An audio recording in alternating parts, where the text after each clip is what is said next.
Well, I think it was last year that I showed you all sprouting in the kitchen. And so about 3 days ago, I put sunflower seeds into this jar, soaked them overnight, put this little strainer cover on, rinsed them a couple of times every day. They were just here, you know, on the drain board with the dishes. And now I am pressing the seeds, which are beginning to open up, pressing them into the soil. These little containers that I saved from from these little kiwi fruits. These will go into these bags and get closed up in the dark for a few days so the sprouts can get activated and start growing.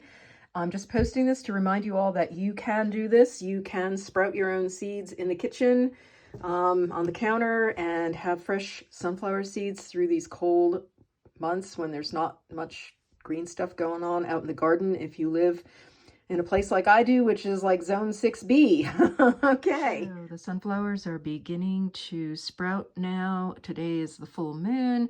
I'm going to go set these under my plant lights and get them to fully emerge. And by the time I come off of my fast, I will be having some fresh sprouts to eat. So there have been some germination issues with this batch, and I think actually it's because my house has been too cool.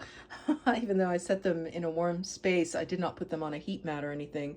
So, but I have been eating off the boxes already. Anyway, I'm going to show you what's going on with this in my breakfast. So here we go. I have the avocado with some of the nutritional yeast on it. I've got the sprouts with little olive oil and an orange for breakfast. And you say, what? No sauerkraut? And I say, no, not this morning. Although I have been known to eat sauerkraut for breakfast, kind of like Weird Al Yankovic in that Albuquerque song from way back in the 80s. All right, see yous in the next video. Till then.